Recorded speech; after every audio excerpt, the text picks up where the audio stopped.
Bueno, en el primer bloque de esta sesión vamos a centrar la discusión en una de las cuestiones que están siendo consideradas en el proyecto de ley de garantías de la niñez y que tiene una importancia muy central. Digamos, estas declaraciones más o menos genéricas, si no te aterrizan en formas de cautela, de protección, quedan en fin, simplemente palabras vacías. Entonces, este primer bloque va a tener que ver con la reconversión de las oficinas de protección de derechos, las famosas OPD, como eran conocidas, en oficinas locales de infancia. Y la cuestión ¿es esto algo más que un cambio de nombre?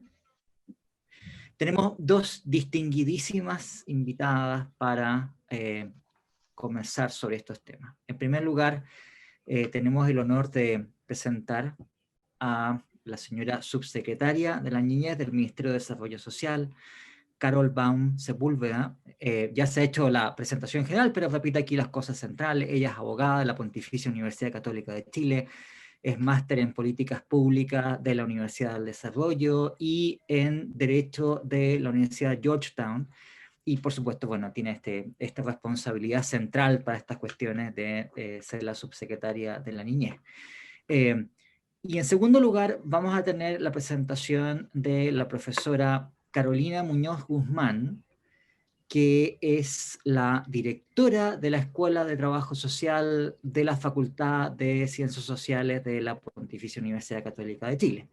También ha sido ya presentada, pero aquí quiero volver a insistir en esos puntos para presentarla. Es trabajadora social de la Pontificia Universidad Católica de Chile, es licenciada en Ciencias Sociales por la Pontificia Universidad Gregoriana de Roma, máster en Trabajo Social por el Boston College en Estados Unidos, y también tiene un PhD en Social Policy de la Universidad de Birmingham en el Reino Unido.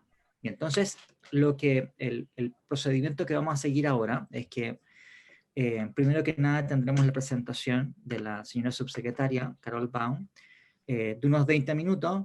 Después de eso vamos a pasar a la presentación también de unos 20 minutos de la profesora Carola Muñoz, y después tendremos un espacio de alrededor de 10 minutos para las preguntas que ustedes pueden ir haciendo por el chat y por otros medios, que yo voy a ir entonces moderando y presentándolos a las participantes. Entonces, dejo con ustedes en primer lugar a la señora subsecretaria Carol Baum. Muchísimas gracias por acompañarnos esta tarde. Adelante, por favor. Muchas gracias. ¿Se escucha? Sí, sí, ahí sí. Bueno, muchas gracias por la presentación y muchas gracias también por la invitación a este seminario.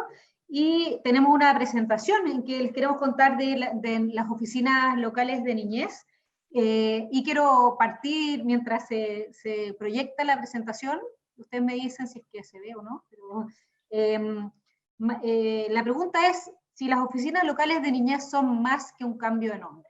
Es si la transformación de las OPD o oficinas locales de niñez es más que un cambio de nombre. Y quiero partir por señalar que efectivamente es más que un cambio de nombre, porque la oficina local de niñez es una nueva institución, es una nueva institución en el territorio que busca ser preventiva, que busca trabajar la protección administrativa de los niños, niñas y adolescentes, por lo tanto tiene un rol distinto de las OPD y no es específicamente un cambio de nombre ni una transformación, sino que cumplen roles distintos. Ahora, no se proyecta, ¿cierto? No ¿está proyectada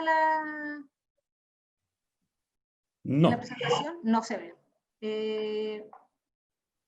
Alguien de ustedes sí le iba a proyectar, pero si no lo puedo... Ahí está. Ahí sí. Perfecto. Perfecto. Entonces, ya, adelante nomás la siguiente lámina. Bueno, acá para hacer un resumen rápido, porque tenemos poco tiempo, entonces va a poder explicar bien. Para los que no saben, esto es parte de la agenda legislativa de nuestro gobierno, es la creación de un sistema de garantías y protección integral de los derechos de la niñez y adolescencia, que en general se conoce como la Ley de Garantías, que está actualmente en el segundo trámite constitucional, está en la comisión del Senado, y es lo que también se ha llamado una ley marco, que lo que hace es dotar al país de un sistema coordinado de políticas, instituciones y normas orientadas a velar por el desarrollo integral de todos los niños, niñas y adolescentes. Tiene por objeto garantizar la protección integral y ejercicio pleno y efectivo de los derechos de todos los niños. Esto en términos muy simples. Y establece que todos los órganos del Estado, dentro del ámbito de sus competencias, deben adoptar todas las medidas administrativas, legislativas y de otra índole que sean necesarias para dar efectividad a los derechos reconocidos. Como país estamos en deuda en ese sentido, porque esta ley la deberíamos haber tenido hace mucho tiempo, ya se van a cumplir 30 años de la ratificación de la Convención de Derechos del Niño, y bueno, esto es parte de lo que estábamos en deuda, y parte de lo acordado a través de, valga la redundancia, el Acuerdo Nacional por la Infancia, es sacar adelante esta ley, y en eso hoy día estamos. Es una ley que se ha venido tramitando a partir del año pasado y desde enero de este año con bastante frecuencia, sin perjuicio de que podríamos, ojalá idealmente, avanzar más rápido en esto. ¿Cuáles son las instituciones que forman parte de este sistema de garantías y protección integral? El Ministerio de Desarrollo Social, el Comité Interministerial de Desarrollo Social y Familia y Niñez, la Subsecretaría de la Niñez, la Defensoría de la Niñez como órgano autónomo, el Servicio Nacional de Protección Especializada de la Niñez y Adolescencia, ley que ya está aprobada, pero tiene aún un trámite pendiente, el Servicio Nacional de Reinserción Social Juvenil y las oficinas locales de niñez. Entonces, podemos seguir adelante a la lámina 4 ya. Entonces, este sistema de protección integral de los derechos de la niñez y adolescencia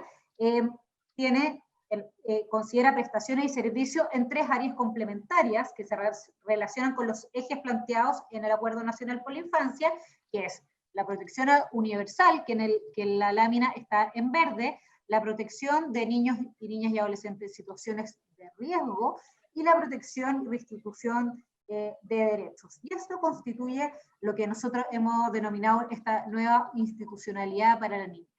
Siguiente.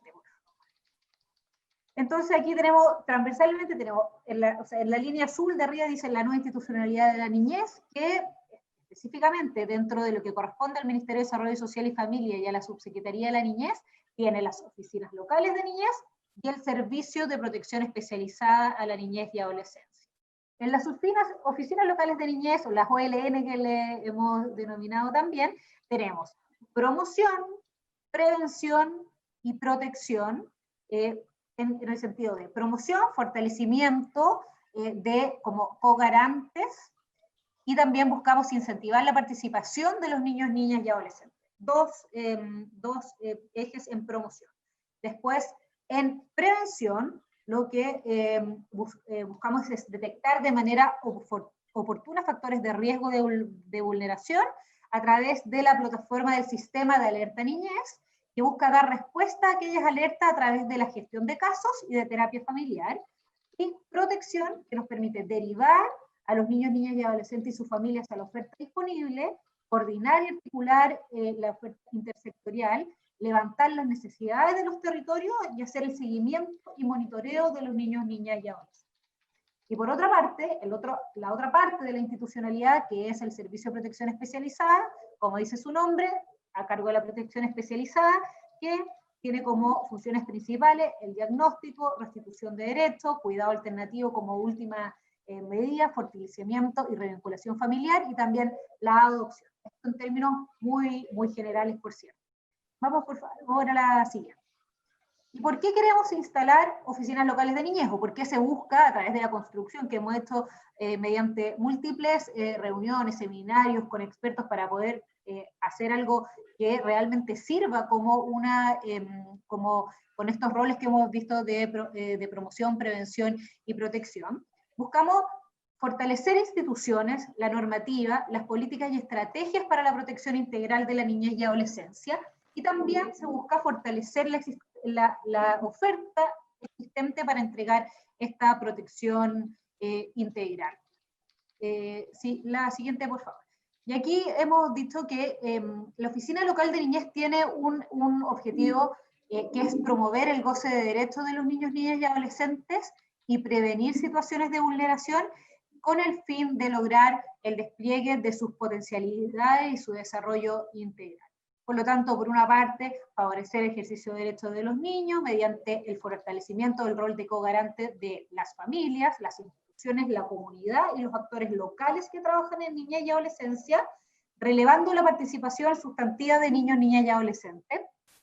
Fortalecer la organización familiar, apoyando en el desarrollo de habilidades y cambios conductuales en los niños y sus familias, y favorecer el acceso a prestaciones de servicios para mitigar factores de riesgo por medio de intervención denominado gestión de casos, y fortalecer los factores protectores al interior de la familia y mitigar factores de riesgo detectados a través de una intervención de terapia familiar.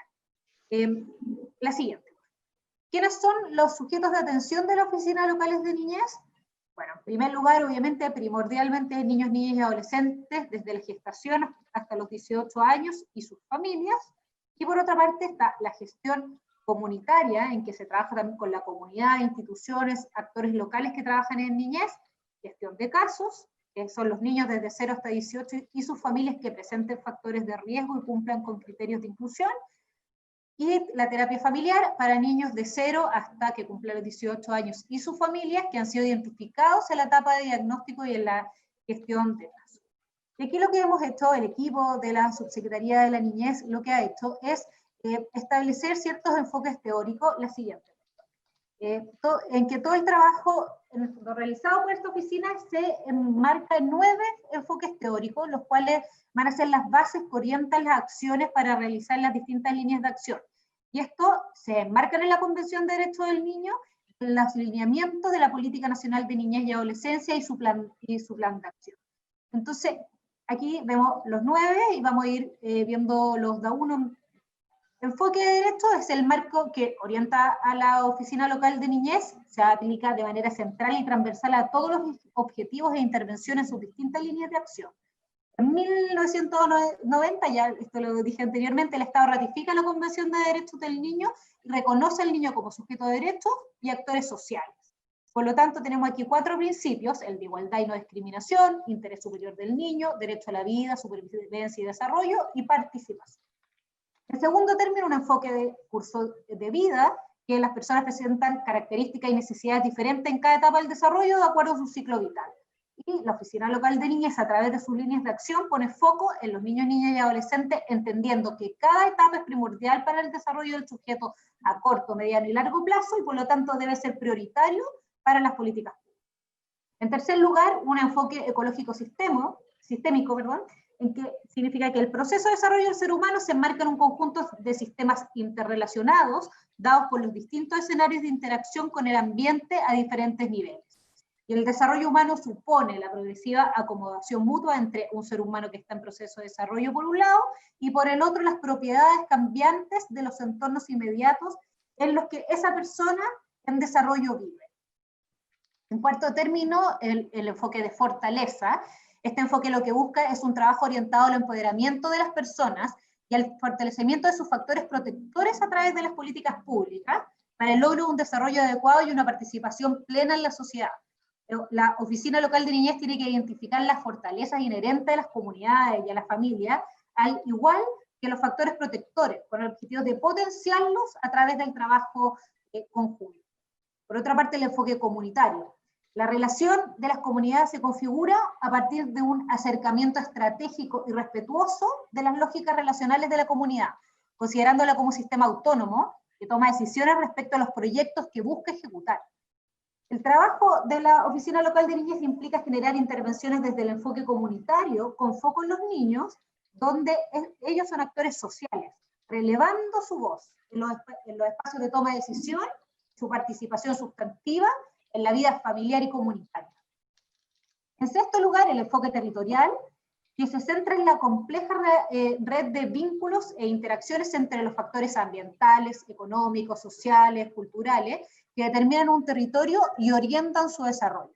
En la comprensión de la multidimensionalidad del territorio, se instala la necesidad de visibilizarlo como un fenómeno dinámico, que se encuentra en constante cambio y movimiento. En séptimo lugar, el enfoque de género, que distingue las características biológicas del individuo de aquellas que son construidas socioculturalmente, revelando desigualdades históricas en la relación entre sexo, y también responde al desafío de implementar acciones orientadas a la equidad de género e igualdad de derechos, cuyo propósito es la deconstrucción de prácticas, estereotipos, creencias y normas y valores que se originan a partir de la diferencia sexual. El octavo enfoque es el enfoque intercultural, que en base a la relación que se da entre diferentes culturas dentro de un mismo territorio, bajo el ideal de que éstas comparten y participan en una relación horizontal de respeto. Y el trabajo de la oficina local debe contribuir al análisis crítico de las diferencias culturales y los espacios que se le otorgan o reconocen a los grupos minoritarios y tender a la transformación social en temas de niñez y adolescencia, con especial foco en mitigación de dinámicas de exclusión y de desigualdad de esos grupos minoritarios. Y por último, el enfoque inclusivo de discapacidad, que se centra en el reconocimiento de los derechos humanos de las personas con discapacidad y el deber del Estado de garantizar sin discriminación su desarrollo integral y su inclusión, y también la participación plena en la sociedad. La siguiente. Por lo tanto, aquí vemos con estos 9 enfoques, vemos una estrategia de intervención de la Oficina Local de Niñez, que tiene ciertas líneas de acción, gestión intersectorial y trabajo en red, y herramientas o instrumentos, que vamos a explicar. Voy a tratar de ser lo más breve posible, porque ya me queda poco tiempo.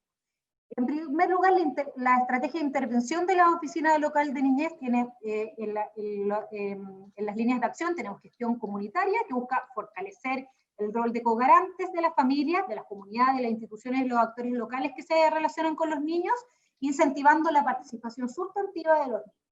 Por otra parte, la gestión de casos, la intervención social, que busca atender y mitigar los factores de riesgo detectados a través del fortalecimiento de la organización familiar y favoreciendo el acceso de los niños y su familia a la oferta disponible en el territorio. Y en tercer término, la terapia familiar, que es la intervención personalizada en las dinámicas relacionales del interior de la familia, especialmente en el ámbito del vínculo, de las habilidades parentales, de dinámicas, roles y relaciones familiares que desde un enfoque ecológico sistémico sirven para mitigar factores de riesgo. Esto de carácter intrafamiliar. Por otra parte, la gestión intersectorial y el trabajo en red, tenemos la articulación de la Oficina Local de Niñez con las municipalidades, secretarías regionales ministeriales de Desarrollo Social y Familia, direcciones de salud municipal o con los COSAM y los CESFAM, las direcciones de educación municipal y el gobierno provincial. Y en tercer término, las herramientas o instrumentos de la Oficina Local de Niñez. Tenemos por una parte el sistema de alerta niñez, que es una herramienta focalizada y de focalización e información, y un registro y monitoreo. Un plan de trabajo que se construye, que es un instrumento de planificación, y posteriormente tiene un monitoreo de cumplimiento, y un mapa de oferta, que es un instrumento de gestión para identificar ofertas de servicios y beneficios a nivel local, protocolos de referencia y contrarreferencia, y brechas de oferta. La siguiente, por favor. Entonces, ¿qué hemos hecho? Hoy día, en las 12 oficinas locales que hemos, para las 12 oficinas locales que tenemos hoy día en pilotaje, hemos hecho la elaboración de documentos normativos, metodológicos y de gestión, implementación de una agenda de asistencia. Perdón, no sé si te dije que pasáramos a la siguiente. Estamos, que no estoy viendo bien, ahí sí. La implementación de una agenda de asistencia técnica, estudios y evaluaciones para fortalecer el diseño y proceso de implementación de la Oficina Local de Niñez, implementación de una metodología de asistencia y supervisión técnica, seguimiento, monitoreo, levantamiento de aprendizaje y recomendaciones para el modelaje y ajustes del piloto, la elaboración de un material de difusión de la Oficina Local de Niñez con el apoyo de UNICEF, y recientemente la adaptación de la Oficina Local de Niñez para entregar apoyo en la emergencia por la emergencia sanitaria que estamos pasando actualmente. La siguiente. Y ahora, hasta mayo del 2020, hemos hecho 1.850 familias en estado en gestión de casos, 487 familias en terapia familiar, 316 familias han finalizado la gestión de casos, 132 familias han finalizado la terapia familiar, 297 familias han egresado de la oficina local de niñez. La siguiente. ¿Y qué hemos aprendido?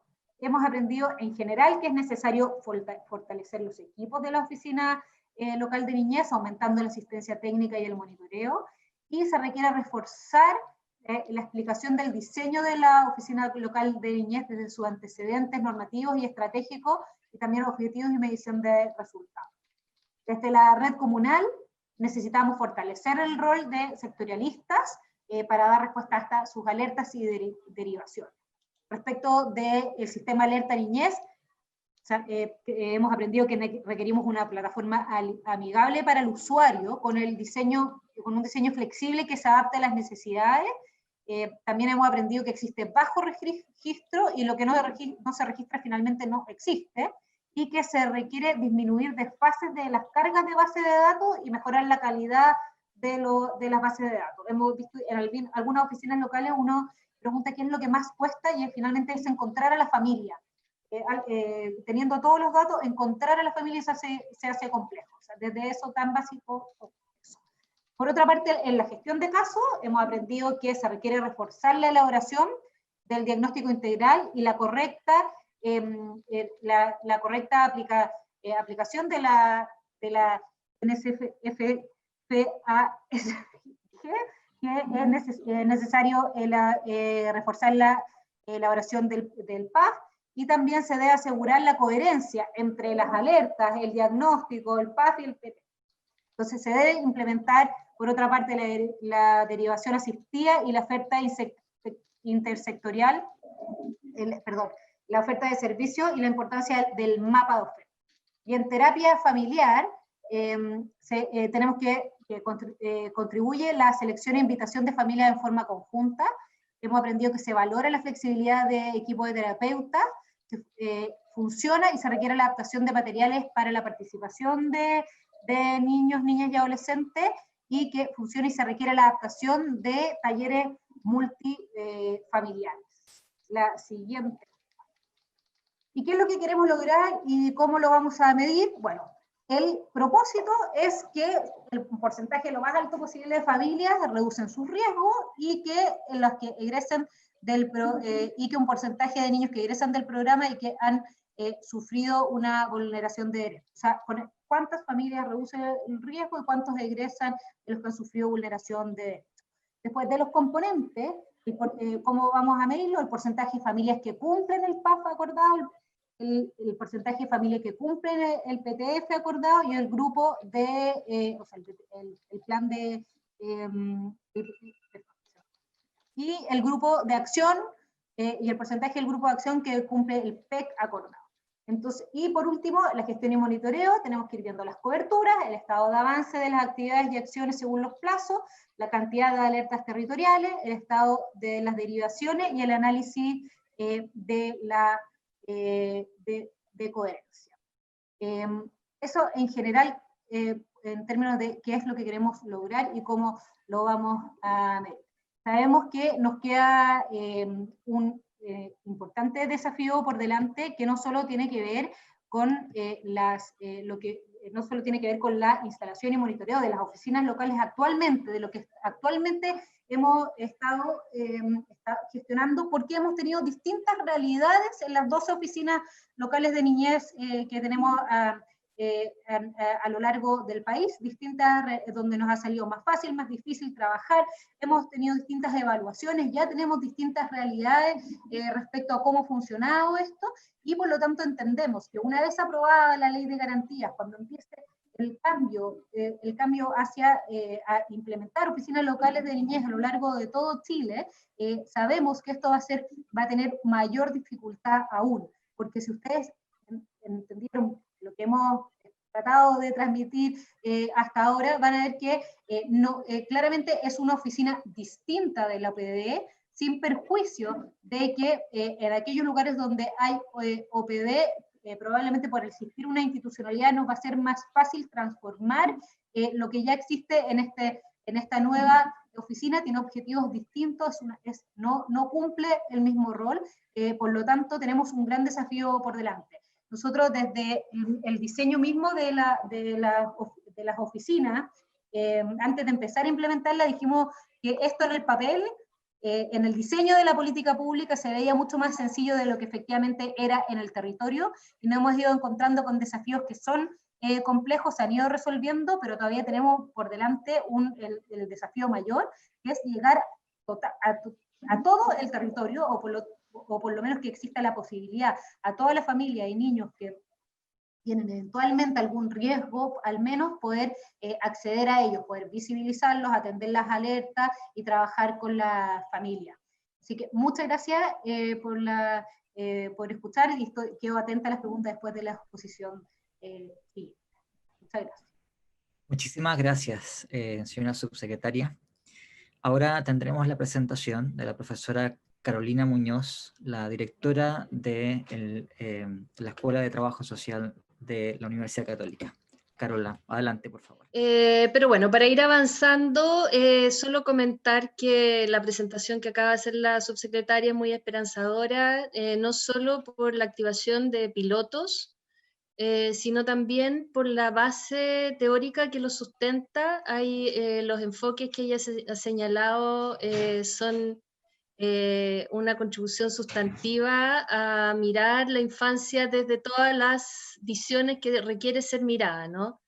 Entonces es muy esperanzador pensar de que van a haber oficinas atendiendo a los niños y a las niñas desde una mirada que es amplia, que es flexible, que es diversa, que es justamente lo que la población nuestra requiere, ¿no? Dada justamente su heterogeneidad territorial, cultural, demográfica. ¿Todavía no veo mi presentación? No, todavía no se ve la presentación.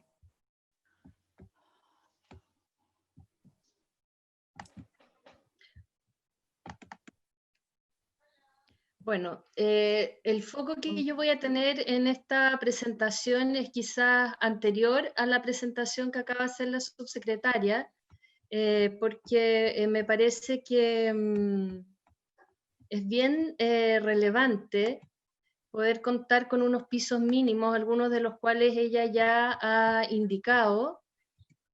Estoy presentando ahora mi fondo, ¿no?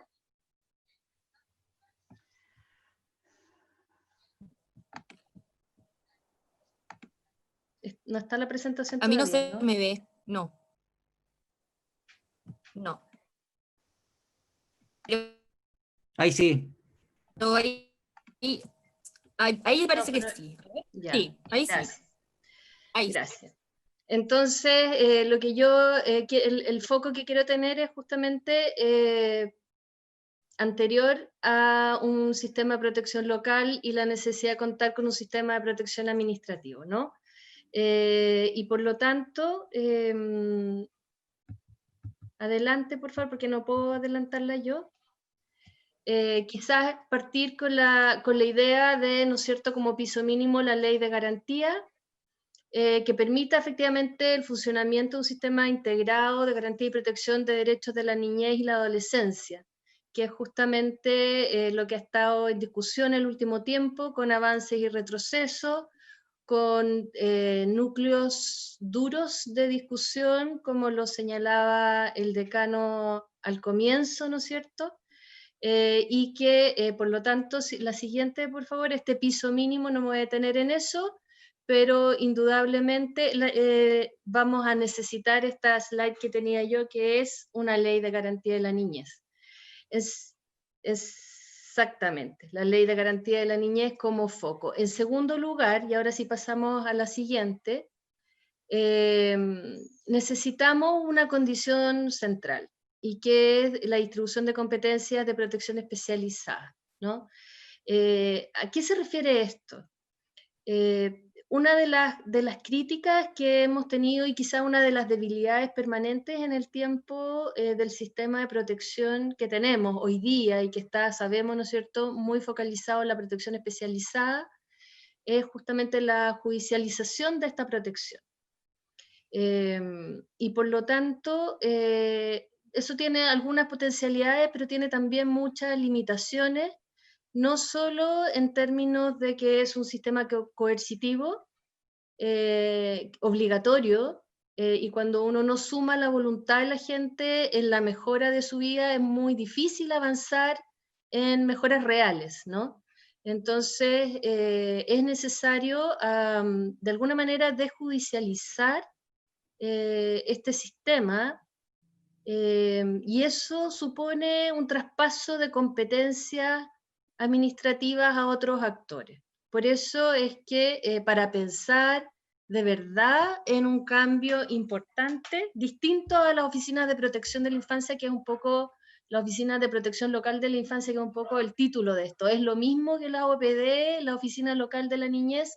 Bueno, no va a ser lo mismo si es que, primero, tenemos una ley de garantía, segundo, tenemos un traspaso de competencia y tenemos un sistema de administración local que pueda tomar decisiones sobre la vida de los niños con ciertos márgenes, ¿verdad? Y en esto la justificación está a la base de la sobrejudicialización de todos los casos, con estas consecuencias que yo he señalado, que tienen que ver, ¿no es cierto?, con la coerción versus la voluntariedad, y por lo tanto relaciones que son bien conflictivas en lugar de colaboración en la mejora de las relaciones internas familiares. Y esto que estoy diciendo, la necesidad de la colaboración, es fundamental, porque los que tienen que cuidar a sus niños son sus familias, y por lo tanto, si nosotros no logramos colaborar con esa familia, es muy difícil encontrar cambios reales, sustantivos en lo que podamos proyectar en el futuro de los niños, ¿no? No es fácil hacer este traspaso, ¿no? Se requiere que haya una amplia concentración de recursos humanos, técnicos y financieros que permitan efectivamente crear un sistema administrativo que se despliegue en todos los niveles territoriales y se integre con las demás funciones que cumplen los diferentes órganos de la administración del Estado en el sistema de protección integral de derechos de la niñez. Entonces, ya lo dijimos, primer piso, ley de garantía, segundo piso, y avanzamos, por favor, un sistema de protección administrativa. Esta condición además requiere otros escenarios también, por favor avanza a la siguiente, y es una focalización en el territorio.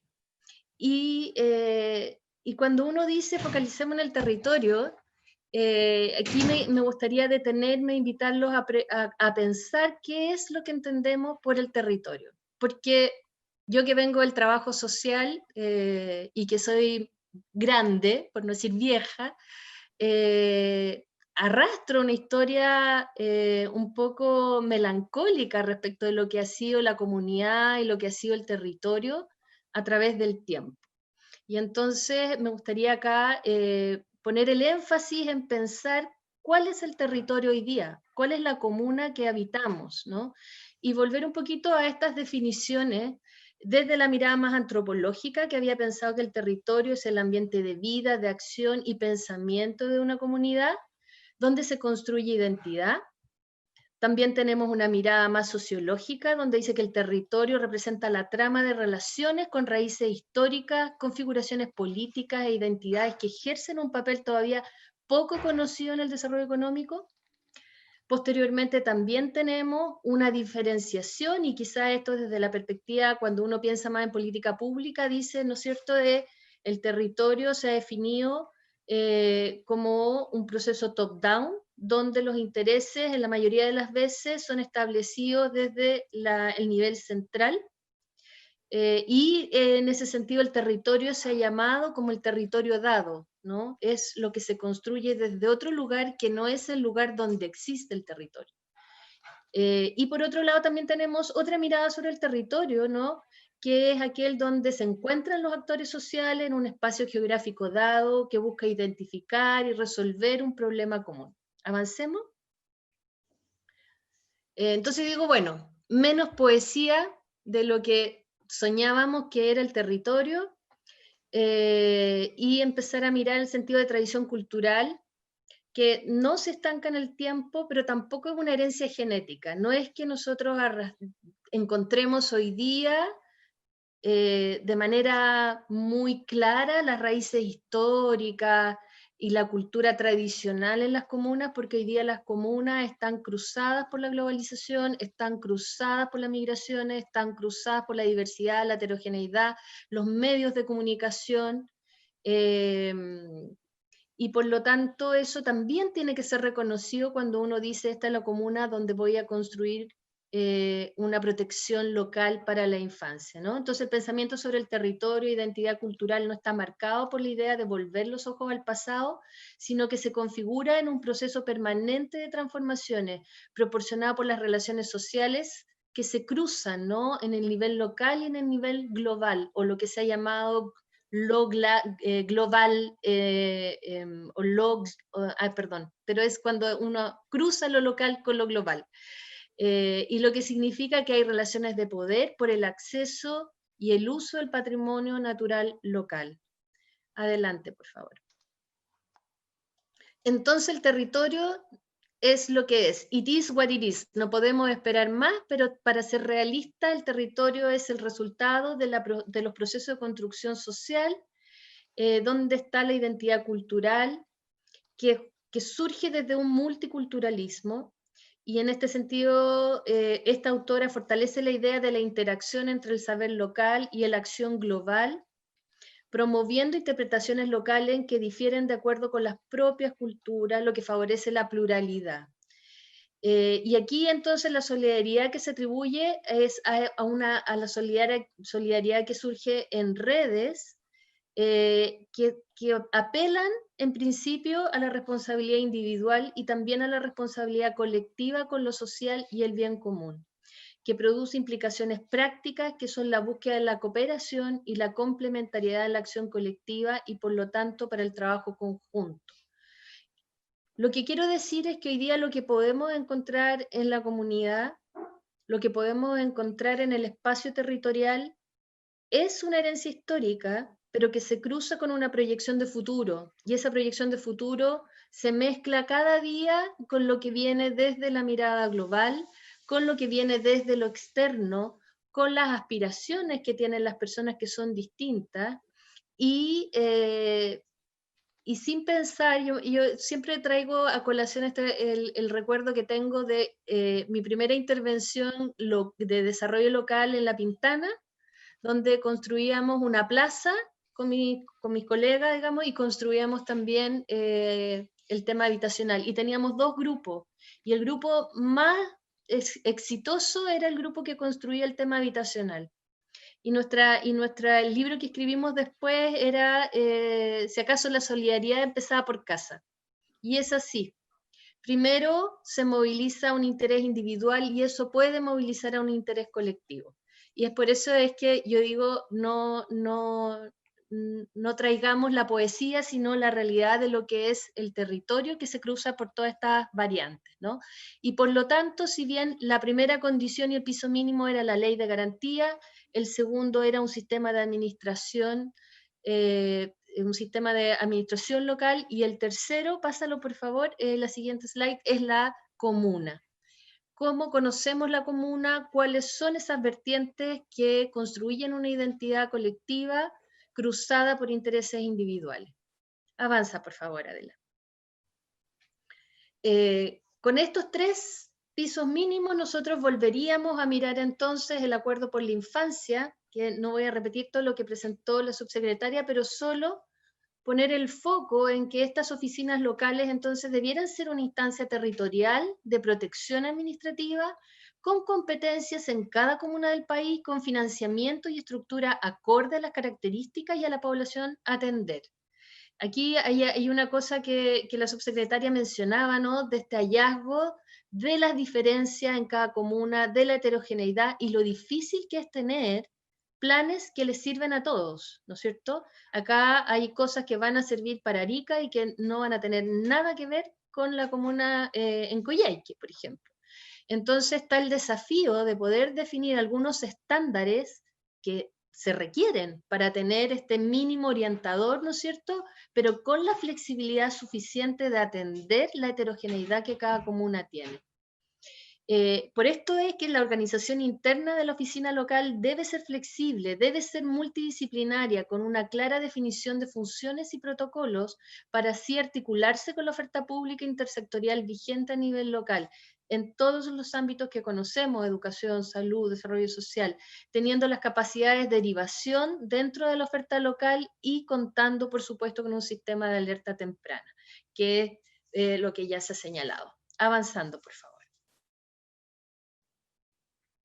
Ahora, teniendo estos 3 pisos mínimos, teniendo este desafío que mencioné recién como un sistema de protección administrativa a nivel local, ¿cuáles serían los desafíos que suponen estos acuerdos mencionados? Diríamos, y esto es un trabajo, quiero hacer el disclosure, que es algo que trabajamos con un equipo con CIDENI, que es el Centro Iberoamericano de Derechos de la Niñez, justamente para prestar apoyo a la subsecretaría. Y nosotros pensamos que hay 3 componentes mínimos que deben existir para ofrecer este sistema de administración. Primero, el político institucional, segundo, el normativo, y tercero, el presupuestario. En el político institucional nos referimos a las condiciones institucionales necesarias para garantizar los derechos de los niños, incluyendo la conformación del ente rector en materia de niñez, que es el ministerio, el comité interministerial, y el desarrollo programático, conjunto de definiciones y acciones orientadas a la provisión de servicios y prestaciones destinadas a la niñez y a la adolescencia. El normativo se refiere a las herramientas jurídicas necesarias para el funcionamiento del sistema y la armonización de la legislación nacional en base a la Convención de Derechos de la Infancia o de la Niñez. Y el tercero, un componente presupuestario que materializa y le da factibilidad a las decisiones que se sostengan. O sea, una vez que nosotros tengamos resuelto cómo vamos a abordar lo político institucional, el componente normativo y cómo vamos a financiar esto a nivel nacional, entonces podemos diseñar con tranquilidad las oficinas de protección local. Y a continuación, le pasa a la siguiente, por favor. Recordar lo que ha dicho la abogada Latrop, que resume algo que ha sido muy reconocido en todas partes: un organismo administrativo de protección de derechos es lo que necesitamos, primero, con una fuerte presencia local, competente para adoptar resoluciones y medidas de protección de los derechos que no son graves. Esa es efectivamente la competencia administrativa de la cual estaba hablando, que intervendría colaborativamente en la situación de los niños, niñas y adolescentes, involucrando a la familia, al entorno cercano y a las figuras importantes para su desarrollo, proponiendo soluciones contextualizadas y pertinentes para su vida, ¿no es cierto? Y entonces, cuando nosotros decimos contextualizadas, efectivamente nos referimos a esta heterogeneidad que existe no solo en la trayectoria vital de cada individuo, sino también en el entorno cercano, cruzado además por todas estas influencias que son externas a las que me había referido antes. Adelante, por favor. Entonces nos aparecen nuevos mínimos, y estos nuevos mínimos están solo encuadrados en los requerimientos del primer dispositivo del que hablé, que es el institucional. No me voy a referir a las necesidades normativas ni tampoco a las presupuestarias. Pero para tener una institucionalidad, lo que necesitamos primero es una realización progresiva. ¿Qué significa esto? Que estamos asumiendo que estos estados locales, ¿no?, estas administraciones locales y el Estado en su conjunto a nivel nacional, tiene un compromiso de garantizar los derechos de los niños y las niñas y adolescentes, y que esa garantía tiene que ser de acuerdo al nivel de desarrollo de cada país y de cada nivel local, pero que tiene un compromiso de garantía, primero. Segundo, esta noción de garantía está alineada con mecanismos de exigibilidad.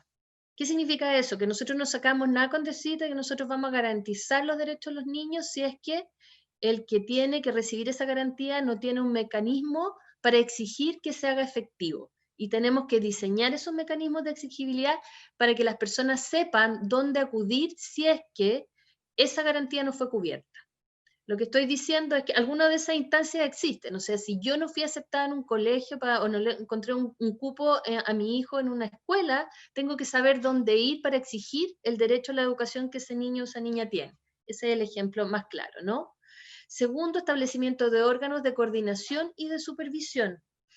Y la coordinación es fundamental porque todos sabemos que estamos en un contexto donde hay una sectorialidad muy marcada, con muy poca articulación y con mucha fragmentación de servicios, y con una supervisión adecuada. Y cuando digo supervisión, también enfatizar lo que todos hemos escuchado muchas veces, pero siempre hay que recalcarlo: la supervisión es una supervisión técnica donde se colabora a mejorar la intervención social, no es una fiscalización de los checklists que una política exige o un programa exige. Eso es muy importante, pero más importante aún es asegurar que lo que se está haciendo conduce a un resultado que mejora la vida de las personas y que además asegura o contribuye a que el que está implementando siente cierta seguridad de que las decisiones profesionales que está tomando son las adecuadas.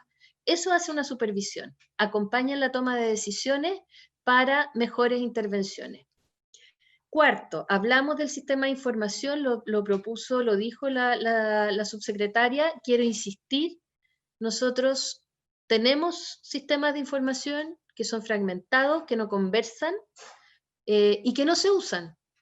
No se usan. Lo que sienten los profesionales en el territorio y en la implementación es que pierden el tiempo, y lo digo así, pierden el tiempo, y no digo la mitad de la jornada, sino los 3/4 de la jornada llenando, por ejemplo, el SENAINFO, sin encontrarle sentido a por qué invertir esa cantidad de tiempo en llenar esa información, porque finalmente esa información no se usa para nutrir la intervención.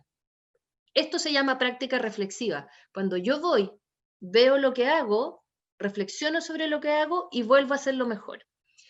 Un sistema de información adecuado me permite hacer esa práctica reflexiva. Y por lo tanto, yo tengo que convencer y seducir al que está anotando y registrando información que eso que está registrando es útil para la intervención. Eso se logra cuando el trabajo es conjunto y es colaborativo. No es cuando tenemos el territorio dado desde arriba hacia abajo, es cuando yo contribuyo a decidir qué información es la más relevante, porque soy el que tiene el mejor conocimiento para decirlo, ¿verdad? Entonces el poder técnico y tecnocrático tiene que escuchar al que está en la implementación para decidir cómo construye un sistema de información que me permite mejorar la intervención social en todos los ámbitos. Quinto, consideración del interés superior del niño como parte del proceso de la toma de decisión. Y esto no está lejos de pensar en la autonomía progresiva del niño. Los niños tienen algo que decir. En cada momento de su etapa vital, de alguna manera nos dicen qué es lo que les hace bien, qué es lo que les hace mal, qué es lo que les produce dolor. Y nosotros tenemos que afinar la oreja y tenemos que buscar las estrategias para poder incorporar esa voz en las decisiones que tomamos. Y esa voz debiera ser cada vez más relevante en la toma de decisiones más gruesa cuando los niños son más grandes, ¿no? Es decir, mientras más chicos, sus intervenciones o sus voces van a afectar la intervención más micro en la vida cotidiana de ellos.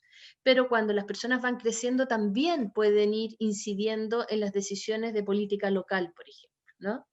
Sexto, posibilidad de exigibilidad ante los tribunales, que es un poco lo que había dicho antes, mecanismos de coordinación intersectorial dada la fragmentación. Estoy preocupada por mi tiempo. ¿Cuánto me queda, por favor? Estamos en los 20 minutos, ya. Transferencia de competencia a autoridades locales y supervisión, coordinación efectiva, rendición de cuentas y accountability. Es muy fundamental que cada oficina local pueda dar cuenta de cuán efectiva ha sido en sus intervenciones. Así que lo voy a dejar hasta acá. Me parece que solo redondear, digamos, ley de garantía, sistema administrativo de protección, una comuna entendida como tal, heterogénea, ¿no es cierto? Y por último, con estos mínimos que son fundamentales para poder asegurar que estamos cumpliendo con el compromiso que tenemos con el bienestar de los niños y las niñas y sus familias. Que sus familias son fundamentales para el bienestar de los niños y las niñas. Gracias. Muchas gracias, profesora Carolina Muñoz. Bien, tendremos ahora una ronda de preguntas. Yo he estado recogiendo las inquietudes que se han ido presentando en el chat y los comentarios. Algunos han aparecido en Zoom, otros han aparecido en YouTube. Les quiero recordar que tenemos más de 500 asistentes a esta presentación. Esto ha generado muchísimo interés en la comunidad en general. Estamos muy contentos por esa convocatoria, pero también por lo mismo hay muchas inquietudes de distinto tipo. Yo tengo que hacer necesariamente una selección de algunas cosas que son más o menos gruesas, algunas que se repiten, y que voy a irle formulando tanto a la subsecretaria, a Carol Baum, como a Carolina. A ver, en primer lugar, a la señora subsecretaria, hay algunas dudas que se repiten bastante, y podría yo hacer una primera pregunta gruesa que agrupa este tipo de inquietudes, que tienen que ver con, con las oficinas locales de infancia. Una cosa tiene que ver con, si tuviéramos que decirlo en fácil, así decir en, no sé, en 2, 3 puntos, ¿qué tiene esto de distinto con una OPD? ¿Bien? O sea, exactamente qué facultades tiene esto que no tenía la OPD, o que tenía la OPD y que no tiene en la infancia, y cómo interactúa con esto. Choca, hay una serie de personas que claramente tienen mucha experiencia con OPD y que están alegando de que hay problemas con la implementación, que están chocando entre sí, que no se coordinan, que las oficinas de infancia están derivando a las OPD, etc. ¿no? Eso en primer lugar. Y segunda gran pregunta es sobre el financiamiento. O sea que cuando uno ve el tema del funcionamiento de las OPD, un problema eterno que uno lo vio, en fin, el Centro de la Familia lo hemos visto por años, este tema, era que parte del financiamiento dependía de la municipalidad respectiva, lo cual en la práctica implicaba que el funcionamiento de un OPD, y su fin, que el asunto funcionara más o menos, quedaba entregada a la buena voluntad del alcalde respectivo, que en algunos casos tenía esto como una prioridad, y en otros casos no.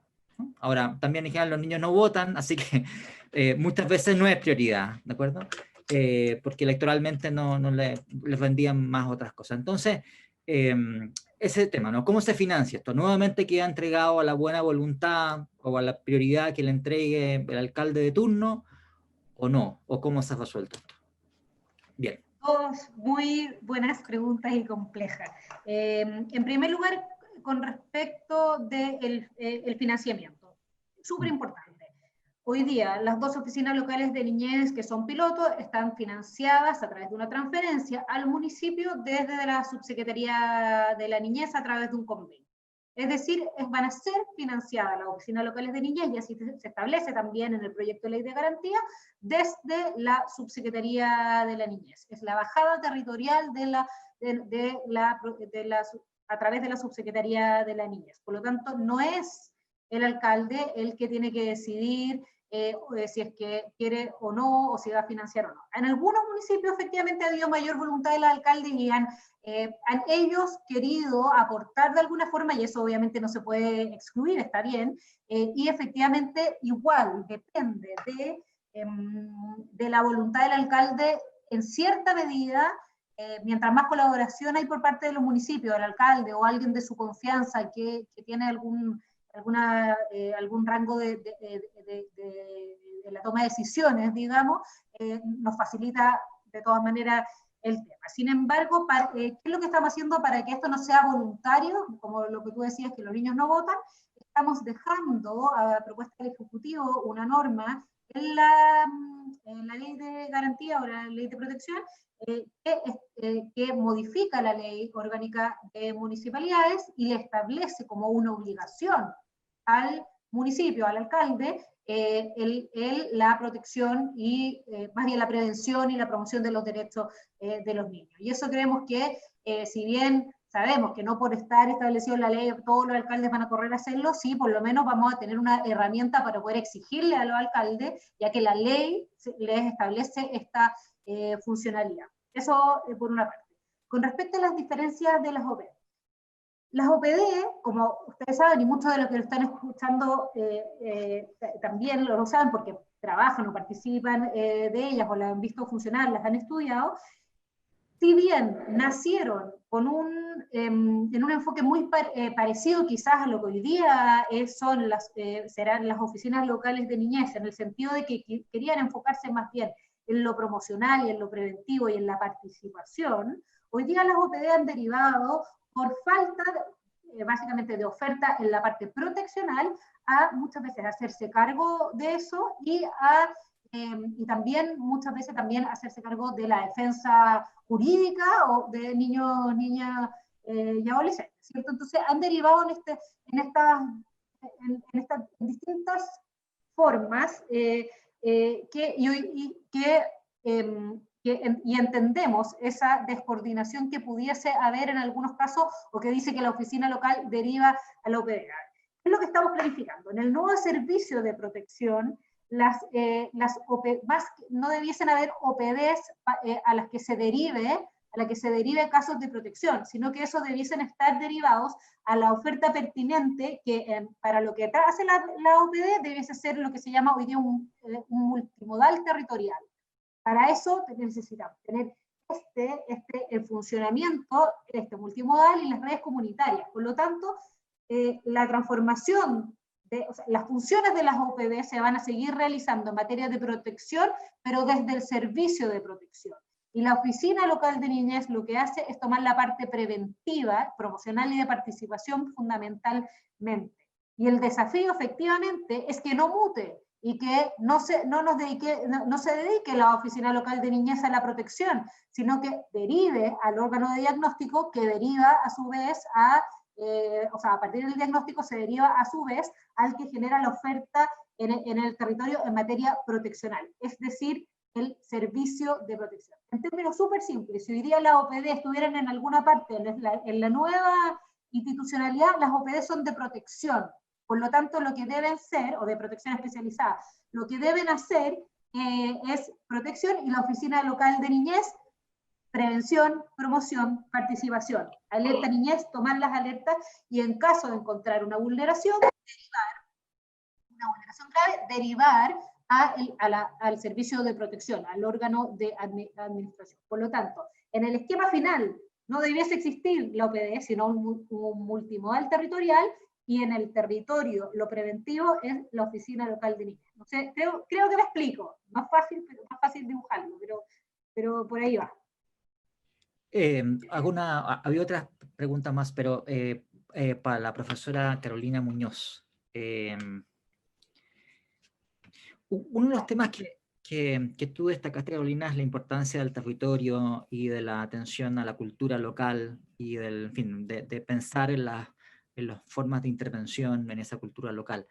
Y algunos de los participantes en este evento ha hecho notar un dato interesante. Dice, hay una encuesta que indica que es parte de la cultura de algunos de nuestros compatriotas, la transmisión intergeneracional de la violencia, por ejemplo, que eso sucede en el 62,7% de los casos, según una encuesta. No sé si sea eso así o no, pero por lo menos podríamos preguntarnos teóricamente, siendo, bueno, si hubiese un número sustantivo de personas cuya cultura, lo que ellos han recibido y la forma que ellos también transmiten a las generaciones que siguen, es que, por ejemplo, una forma razonable de educar a los niños es mediante el uso de la violencia. ¿Qué hacemos respecto de eso? ¿Tenemos que rendirnos ante esa característica de la cultura del territorio o tenemos que tener una actitud distanciada y, no sé?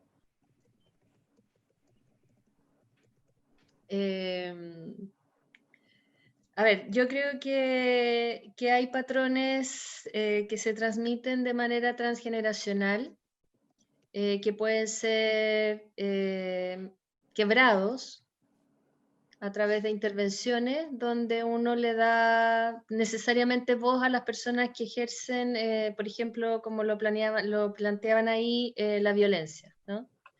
Pero también creo que hay, desgraciadamente, estereotipos sobre las comunidades que terminan, de alguna manera, quizás desconfiando de la posibilidad de cambio, ¿no? Yo creo que hay muchas cosas que cada uno de nosotros heredó de sus progenitores y de todas las historias que hay para atrás de nuestros abuelos y de nuestros tatarabuelos, y algunas de esas cosas son buenas y otras cosas son malas. Y probablemente las cosas malas hemos podido mejorarlas en el tiempo. Lo que yo quisiera invitar a la gente es a pensar de que somos todos tenemos la misma capacidad de cambio. Cuando las personas creen que porque hay comunidades, es como si pensamos además que la violencia se acumula en un territorio específico, a veces sí, así como la pobreza y así como la exclusión y así como el trato indigno que recibe mucha gente y que va, ¿no es cierto?, formando ciertas maneras de relacionarnos unos con otros, pero cuando pensamos que eso es inamovible, yo invito siempre a las personas a preguntarse si acaso los patrones nuestros son nuestros, tuyos, míos, de todos los que estamos acá son inamovibles. Y si creemos que la mayoría de nosotros tenemos patrones que pueden ser movibles, ¿por qué no podrían ser movibles para otro? Yo creo que todos tenemos la posibilidad de cambio. Y entonces cuando yo digo respetar la cultura de una comunidad, me refiero a conocerla y tal vez a problematizarla cuando no es en el bienestar de los niños. Pero no saco nada con imponer una forma de vivir, porque eso no lleva a ningún cambio real. Entonces mi invitación es a conocer, a problematizar, porque un problema va a ser real para otro solo en la medida que esa persona vea el problema. Si esa persona no ve una conducta como problema, es difícil que tenga algún interés en cambiarlo. Esa es una cosa. Y la segunda es pensar de que cada uno de nosotros tiene capacidad de cambio. ¿Por qué no? Gracias. Muchas gracias. Ahora, estamos ya en la hora, pero voy a hacer una última pregunta a la subsecretaria. Uno de los temas también que se ha destacado muchas veces es el problema de la judicialización de los temas de infancia, o sea, que todo pasa para el tribunal y que el tribunal tiene entonces que estar resolviendo todo. ¿De qué manera se ha pensado que las oficinas de locales de infancia pueden enfrentar ese tema? ¿Tienen más facultades administrativas para adoptar resoluciones o cosas así? Efectivamente, tienen más facultades en ese sentido. Bueno, tal como decía Carolina también en su presentación, en el fondo lo que no son vulneraciones graves pueden tomar ciertas medidas de carácter administrativo. Entonces, ya, no, por ejemplo, por poner un ejemplo, si un niño no tiene jardín infantil, no tiene que judicializarse, eso no tiene que ir al tribunal de familia para que le encuentren en un cupo en un colegio, sino que es una cosa que tiene que hacer efectivamente la oficina local de niñez. Sin embargo, el desafío es mayor. O sea, nos gustaría ir paso a paso desjudicializando más. Hoy día, en el fondo, si nosotros hubiéramos planteado la institucionalidad ideal, hubiésemos tenido que tener quizás mayor desjudicialización de la que hoy día hemos logrado proponer. Eso implica recursos y eso implica una coordinación importante con el Poder Judicial para que no suceda que al final algunos casos queden en tierra de nadie o que se tomen administrativamente resoluciones que de verdad tienen que estar en el ámbito judicial. Eso es un desafío que tenemos, es complejo, nos hubiese encantado poder haber partido con las oficinas locales de niñez con todos los componentes y sobre todo esto que sabemos que es una demanda por parte de los que conocen realmente cómo funciona el sistema. Sin embargo, creemos que en parte ya con lo que tenemos vamos a descomprimir con el tema de los temas que no son tan graves como para judicializarse y esperamos ir avanzando también en ese sentido. Bien, muchísimas gracias, señora subsecretaria y Carolina, por esta interesante primera sección de nuestro encuentro. Por mi parte voy a dejar aquí y le dejo la palabra a la anfitriona porque tendremos que seguir con las siguientes secciones de este evento. Muchas gracias. Muchas gracias.